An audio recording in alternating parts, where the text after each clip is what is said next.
All right. Hey, everybody. This is Kai Deering. Today is Thursday, and I can't believe it's the 18th of February. How in the world did that happen?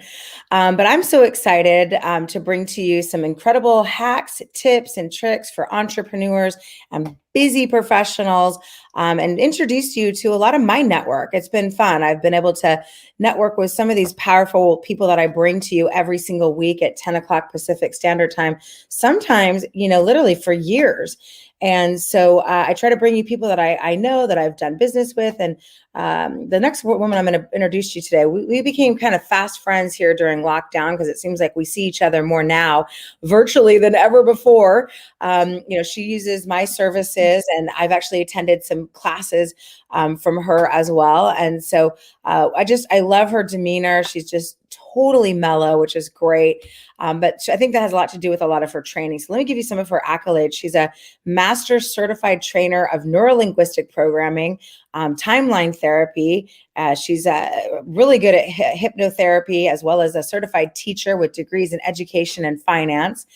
And she's really found her purpose. So I know she's still busy teaching, but found her purpose to really help support single women, either divorcing or divorced, to be able to create, a life and an income that they want after being knocked down by certain events and tragedies and things like that, to get up again. And so if everyone could please help me welcome to the virtual show here, my good friend Leslie. So thank you so much for joining us today, all the way from Morgan Hill. Woohoo! Thank you, Kai. It's such a great pleasure to be here. And it was so fun because you interviewed me on your show. Now I get to interview you on mine. So I Yeah. love that. But I've learned a lot from you. I know I just recently took a class, how to lose a dress size in 30 days. And we did a lot of your practices with your NLP and your hypnotherapy and all that good stuff. And so I just want to kind of address that up front, because I feel like I know a little bit about what those modalities are because you did it on me. And I actually used that, oh my gosh, 20 years ago to quit smoking. I smoked from 15 to 35. I can't believe it. And I took some hypnotherapy and it worked. So I know it works. But tell people that maybe haven't had experience with these modalities. What the heck is it? How does it work? Because we love you. You're awesome. Thank you, Kai. Yeah, well, some people don't realize how much your unconscious mind is in charge of your habits, and therefore your habits are in charge of your actions and your results. So if we think we believe one thing, and when we actually test it, the unconscious mind believes something entirely different. Like, a lot of people believe they deserve a raise, but when you test unconsciously, they don't believe that. So they're not attracting a raise. They're not attracting more income. So neurolinguistic programming was discovered in the 70s, and it's kind of an offshoot of hypnosis. And it's just really getting all the little puzzle pieces of how our minds process communication. So we have a neurology, right? And so the word neurolinguistic programming comes from neurology, and the way we process everything is with language. And so it's just a matter of kind of playing games with your unconscious and changing the way you think about things, and it works. And the difference between that and hypnosis is more passive. You trust a good hypnotherapist to guide you and to work with your unconscious to make those unconscious changes. Whereas in neurolinguistic programming, it's not as passive. It's kind of like the practitioner guides you to play the game with yourself. So both of them. Which one did we do in your class? Were we doing a combination of both, or did we do? We did hypnotherapy, and then in the bonus section, we did theta healing. Got it. And then when you say testing, I finally know what that means, because I've heard people say that. Do you want to tell the folks, what does it mean to test your subconscious to see if it's something that you truly believe in? Because that was interesting. I really liked that. Yeah. Testing is really important, because we think we know what we believe, and it's possible that it's not at all what your unconscious believes. You could have unconscious beliefs. And so we have certain ways where we can test the yes, no. We get in touch with the unconscious, and the unconscious really, its whole purpose is to protect us and to protect the body, keep us alive, right? That's why it breathes for us and runs all our systems, right? You don't have to tell your heart to beat. The unconscious does that for you. But it also it welcomes the test. Like if it can tell you more yes, no, then it welcomes the test, and it will tell you. So there's a lot of different ways to do it, though. Because that was really interesting, and the other night I thought that was neat. Now I know. So I spoke on your Facebook group to divorcees and why our services could potentially benefit them. And I know over the years you've really drilled your practice down to those women and that particular area.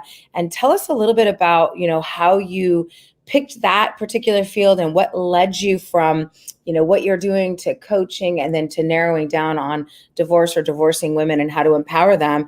Because I know you've got a really interesting story, and I appreciate that you're really transparent with that too. Yeah, I was raising my 4 boys at home, and one day, well, in a series of 5 weeks, a whole bunch of things happened, and I found myself in the middle of the street, just collapsed, and my neighbor picked me up and took me home. And what had happened in those 5 weeks is, with a family of 4 boys and my husband, first my older 2 went off to college. We were having a bunch of financial struggles, so I felt really bad. I couldn't help them enough. Then my husband walked out, and then my young son was having a lot of behavior problems, and we put him in a like a home. He was only 11, but he needed to have some like behavior modification therapy. So we put him in this home that was several states away, and we didn't get to see him for 6 months. We only wrote him letters. And then on top of all that, my dog disappeared, and the city just called me and said, "Oh, sorry, we let your dog out of the gate," and she got, she passed. So Wow. all that happened like in a 5-week period. So just me and my middle son sitting at home going, what the hell just happened to our family? But out of that, I spent 3 days under the covers, just like hiding from the world. Like, I can't deal with this.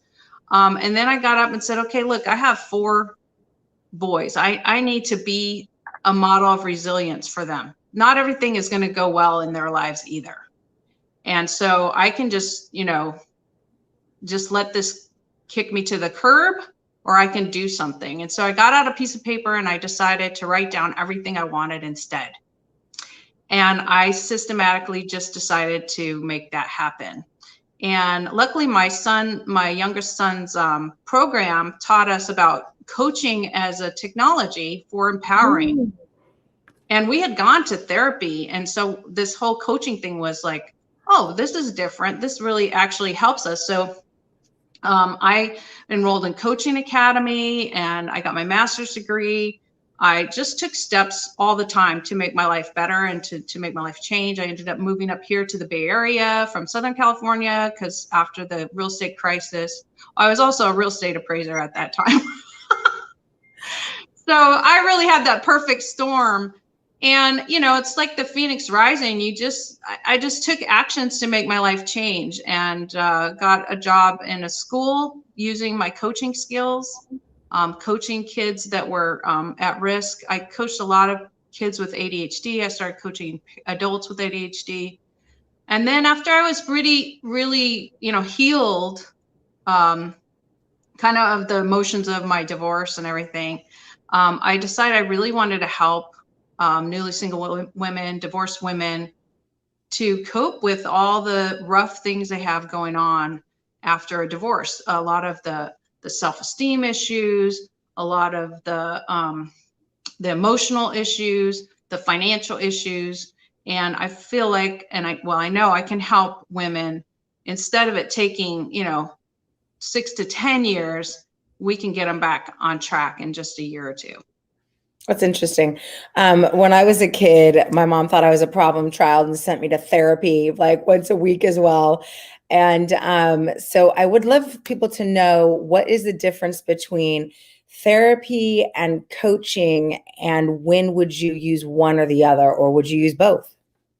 Yeah, awesome question. So therapy, both of them, the similarity is both of them try to resolve the situation. And coaching, by the way, isn't the same as NLP and the other hypnosis. Coaching is more like the empowerment model. Like, we make change by focusing on what it is we want. Where therapy is changing nowadays. I think in the olden days, therapy was just like, you talked about it, you talked about it, you talked about it. And for me, being in hypnosis, the more you talk about a problem, the more you cement it. It's like, let's just add some cement on top of it. So the difference between that and like NLP is we actually switch what we don't want with what we do want. And we do these processes of conscious imagination to switch what we don't want into what we do want, and that habit. And then in hypnosis, we change it at the unconscious level, just with the guidance of a practitioner. So that's really the focus. Therapy really wants to resolve all of the underlying issues by talking them out and finding resolution. In what I do is I get the resolution in 5 to 20 minutes on the same thing, without talking about it, without cementing it, just really finding it and dealing with it. Yeah, that's a really interesting distinction right there too, because, okay, well, therapy, plan on going for the rest of your life, you know what I mean? Versus coaching, where, let's try to handle this in 3 to 5 sessions and be out, right? So I appreciate that too. And we've changed a lot of how we know how we think and how everything works. That's awesome.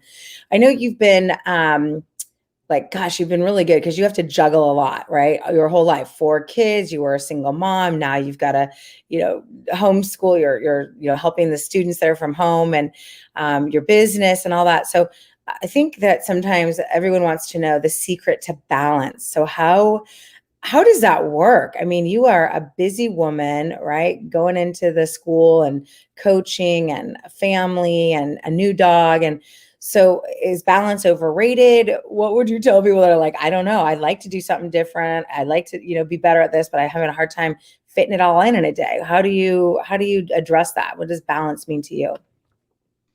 Yeah, balance. So many people are suffering with the opposite of balance, which is overwhelm.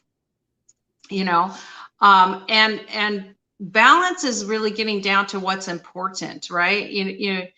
The problem with lives sometimes is we're just handling the urgent, and whether or not it's important urgent or non-important urgent, and we're just led about in our days with what's the most urgent. And when you look at what's the most important and make time in your life for what's the most important, then you feel more in control, and you're doing the things that you really want. Like, for example, I raised my 4 kids. I didn't work very much. I did little part-time jobs, but I didn't have a career while I was raising my kids, and I homeschooled them. And I would find what I thought was important was my spirituality. So I would find an hour a day to do meditation and prayer time, because that was what was important. And I put that first. And then there was, and then movement, exercising was always important, and moving, which some people, how do you do that when you homeschool? You got, right now, kids are home, so everybody's homeschooling. But I did this as a choice, believe it or not. But there's sacrifices that have to be made. I don't have as much in retirement as I could have had, but we just make that happen now, right? Which is why I work so much now, because now I want to build my retirement. But balance is just really finding what's important in life, what's the most important, and spending the time doing that. And probably saying no more often, I think, especially as women, we have a hard time with no. And I end up often posting that on Facebook about, just that, how do you say no? Because if you don't say no, you can't say yes to some of the things that are going to push you in the direction that you want to go. I know, for Right. instance, Or you say yes and then you do it half-hearted, which is almost worse. or you regret it. You regret it, you do it half-hearted, or you flake. That's worse. It's better to just say no. I can't take that on. Yeah, no, I'm definitely working on that for sure. So I know that you have like a lot of great tools for overwhelm, because we were going to ask you a little bit about some tools to deal with that, because I feel like right now, especially, they said divorce is at an all-time high because of, the shelter in place, right? And finances are probably a challenge for people right now. Like you said, they're homeschooling. It's a lot. I mean, it really is. And whether we put on our happy face, there's kind of an underpinning, just a little bit, how do you recommend people kind of figure that piece out for them? It's a challenge, right? I mean, it really is a challenge to how do you stay positive with overwhelm and all the negativity in the world, and move forward. So what kind of tools would you recommend somebody use for that? So I have something I call my Overwhelmbuster, how to stop overwhelm in its tracks in less than 30 minutes. Would you like to hear about that? Okay. So what happens with overwhelm? Overwhelm is like, you imagine a ball of string that's just knots, right? See, our unconscious mind loves us and wants to take care of us, so it doesn't want us to forget things. So it has them popping up in our mind all the time. So when I wanted to do an hour of meditation and devotion time, I came up with this practice. So I got out a piece of paper because I couldn't concentrate. If you've never, when you have 4 kids and you're homeschooling, how can you sit there in quiet and concentrate, right? Who does that, right? So I got out a notepad, and before I'd start, I just write down everything that was, popping up, because your unconscious doesn't want you to forget anything. But then your unconscious sees you have it written down and knows, oh, okay, you're not going to forget now. So what I started doing that, and then I could maybe have a good 5 minutes of not things popping up, and then 10, and then 20, and then I got to my hour. And then I realized, okay, I have all this stuff written down. Now what do I do? And I realized, hey, I could use some of this to have like a to-do list so tomorrow I don't have to worry about this. So that was how the Overwhelmbuster became a thing. And then I started sharing it with my teenage students, because they'd come in, they'd be all crying. There'd be some big thing, but there's also a test. There's also an assignment that's late. There's also, there'd be all these tiny things. And that just makes the big thing bigger, right? So if you have a divorce, but you also have all these tiny things, your dishwasher's broken, you can't get internet, like it's all just too much, right? So what you do, and so step 1 is you get out a pad of paper, or maybe you need a whole notebook, right? And you just write down the things that are bugging you, the things that pop up on the top of your head that, like, this is pissing me off. My internet doesn't work, and then you write internet, one word. And on the left side, you just write one word of things that are bugging you. I've had mosquito bites, mosquito bites. I've had, just everything. And you might get like 5 pages of stuff that's bugging you, okay? But this is what, then you can say, I have dishwasher, and it might mean it needs to be unloaded, or you need to call a repair person, whatever, what it means. So you just write one word all the way down the page until you're empty, like you'll stop thinking of things, and then you'll wait a minute, and then they'll start popping up again. It's like it has to rebuff, right? So you write down all the things that are really bugging you, and then you acknowledge yourself. The second step is really important. You have to acknowledge yourself. Look at what I'm dealing with. Oh, unconscious mind. No wonder you're feeling overwhelmed. No wonder I'm feeling overwhelmed. I have 1,000 things to deal with. It's just too much for any one person to just hold in the space of their head. And so putting on paper really, really helps. And then acknowledging yourself to recognize how much stuff you're dealing with, And after you've acknowledged yourself, breathe a little bit, go back through and write the tiniest step you can do for each thing. So if I had mosquito bites, it was like put ointment on the shopping list. And it was, you know, if I had dishwasher, it was like, look up the number for the dishwasher repair company. If I had, you know, Uncle Larry, it was like, okay, write a letter that you're not going to send, or, you know, like just say prayer, right? Because, you know, whatever it is, just the tiniest thing that you can do in just a few minutes on the list. And then that becomes like your to-do list to deal with all the things that are bothering you. And you'll find as you do these things, just one or two things, you're creating positive momentum. You're creating positive action moving forward on the things that are causing you overwhelm and stress. And what it does is it's like untying all the little knots. So that's not one big giant thing. It's a bunch of little things that you can take action on.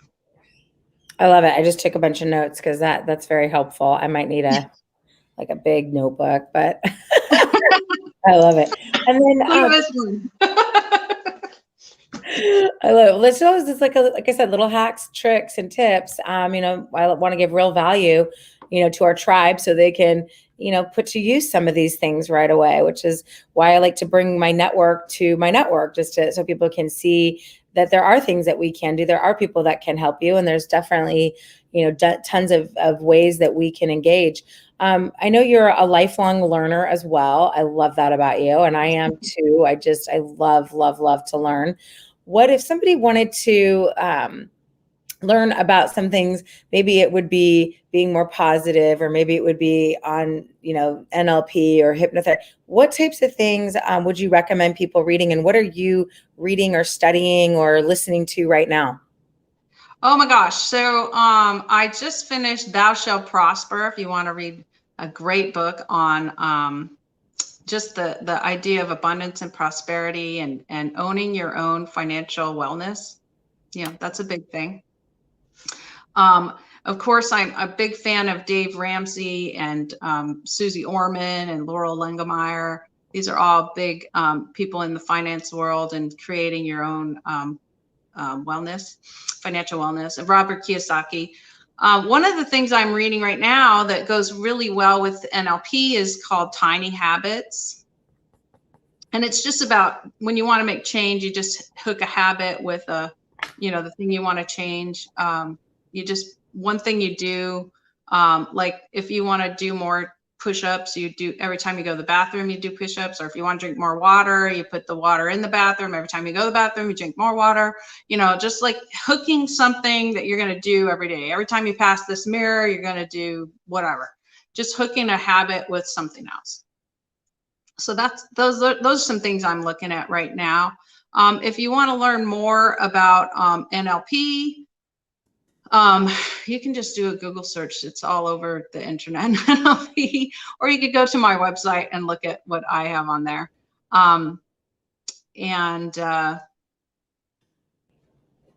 That's what comes to the top of my head about learning those things. Great. So I put that in the chat in case anybody wants to pick that up, because, you can certainly chat with us. We can see your questions in real time. So that's awesome. And I know we're really big readers. Leaders are readers, right? Leaders are readers. That's right. That's right. And I love I have so many books I'm in the middle of right now. I know I'll start one, read another one, but I have heard Thou Shalt Prosper from you, and I think, and Christy Rogers, who I interviewed a few episodes ago as well. I guess it kind of in closing here, if you were to say, who's your best client and who do you help the most, because they may want to engage with you in the future, who do you help and who do you love to work with? Yeah, so I love to work with women who have just completed a divorce or in the middle of a divorce and really want to look at, releasing the past, getting rid of the anger, the sadness, hurt. I help women to release their emotions, so that they get unstuck and so that they can respond rather than react, because reacting doesn't help. And so that they can own their own happiness and value again. I help them look at their real underlying beliefs about their value so that they can own their value and make more money, right? And be able to interact with the world of abundance instead of feeling a lack of self-worth and believing some of the lies that they tell themselves after a divorce. And then, we just work on, empowering and creating what it is you want and helping them change their lifestyle. So most of the women that I work with are divorced, have like teenagers or kids headed to college, and they're in that phase of like, okay, I'm no longer young, and sometimes feel like they're no longer valuable, or they feel like now they don't know what their purpose is because their kids are going to college and they've always taken care of them, and they've always taken care of the spouse, and now that's not working out, and so they get a little stuck. So those are the kind of people I love to help find a new career, or own their value and move up in their career and put themselves first for once.